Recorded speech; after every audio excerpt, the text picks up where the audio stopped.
Halo semuanya, selamat datang di sesi bedah materi kita kali ini.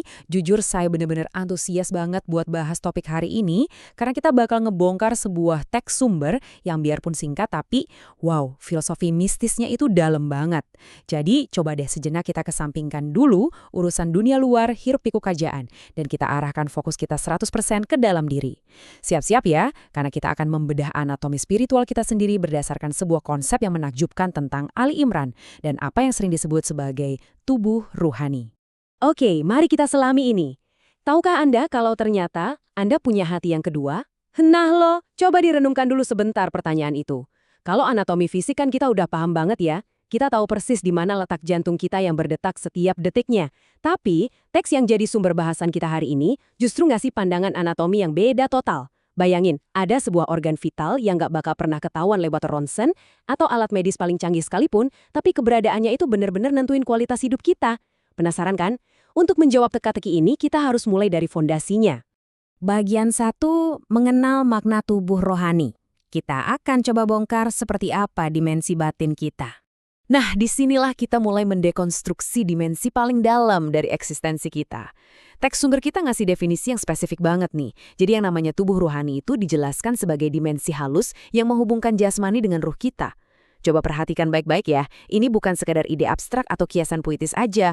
Teks ini tuh beneran lagi memetakan anatomi spiritual kita. Tubuh ruhani ini adalah semacam tautan penghubung yang nyata.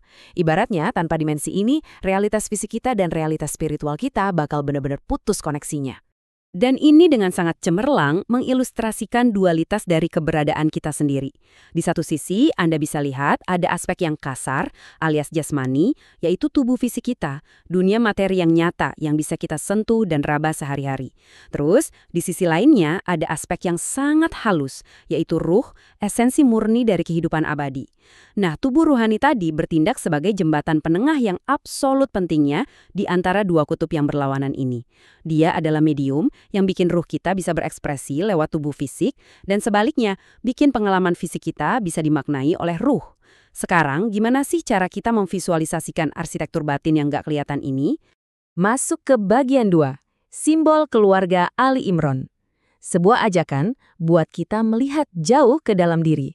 Oke, sekarang teks kita beralih ke penggunaan simbolisme yang luar biasa kuat.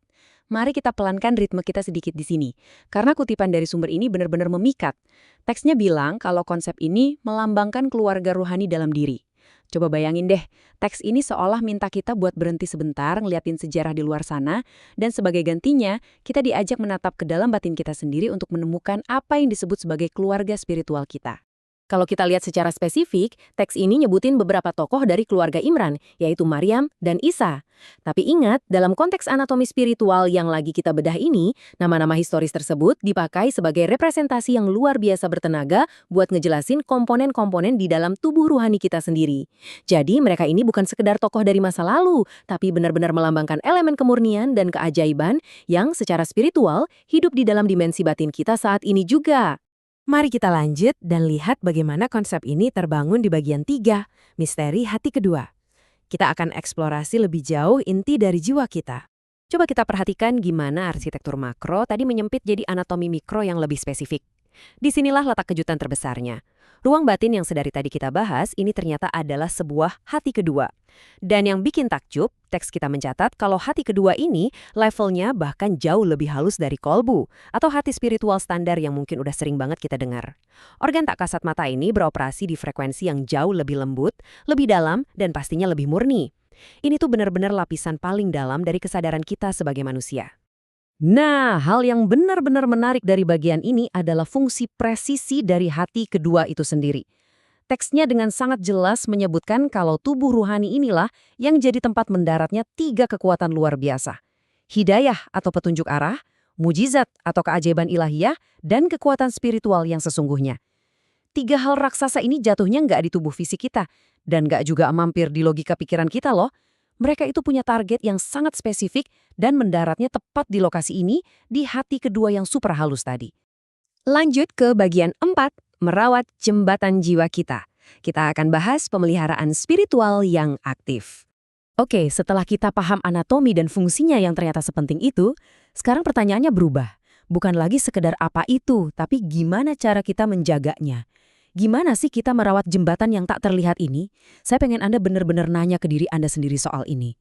Gini deh, kalau kita bisa ngabisin waktu berjam-jam di tempat gym buat ngebentuk tubuh jasmani, atau rajin baca buku buat ngasah pikiran, terus langkah konkret apa dong yang udah kita ambil buat mastiin jembatan penghubung batin ini, si tubuh ruhani ini tetap utuh dan kokoh? Untungnya, teks sumber kita nggak ngebiarin kita nebak-nebak sendiri. Di situ dikasih prosedur perawatan yang sangat jelas yang terdiri dari 2 langkah utama yang saling melengkapi. Langkah pertama, tentu saja, ibadah, tindakan penyembahan yang terstruktur. Terus langkah kedua adalah zikir, proses mengingat yang dilakukan terus-menerus. 2 hal ini sama sekali bukan rutinitas kosong loh.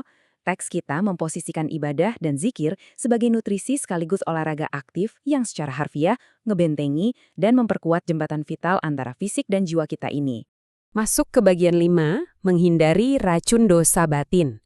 Gimana cara kita memproteksi jiwa dari toksin? Tapi gini, ngebangun dan ngasih nutrisi aja jelas nggak cukup kalau kita masih biarin zat perusak masuk seenaknya. Jadi, poin krusialnya adalah ini, ngebangun jembatan lewat ibadah dan dzikir itu baru setengah dari total pekerjaan kita. Setengah lainnya, kita wajib mastiin jembatan itu nggak hancur dari dalam. Teks kita secara gamblang ngasih peringatan keras kalau dosa-dosa batin itu bertindak persis kayak toksin atau racun mematikan buat tubuh rohani. Ini adalah ancaman diam-diam yang terus menggerogoti struktur halus kita. Dan ini dia daftar spesifik dari racun-racun korosif yang disebutin di teks sumber. Iri hati, sombong, dan ria alias pamer. Mari kita bedah pelan-pelan dampaknya, karena ini bahaya banget. Iri hati itu perlahan mengikis kedamaian di dalam hati kedua kita. Kalau kesombongan, wah ini langsung ngeblokir hidayah dan keajaiban yang mau mendarat. Karena hatinya keburu penuh sesak sama ego. Terus ria, ini yang memanipulasi energi spiritual kita cuma demi dapetin validasi jasmani, yang secara instan memutus koneksi jembatan kita menuju ruh yang murni. Ketiga hal ini benar-benar melumpuhkan dan meracuni anatomi halus yang baru aja kita petakan tadi.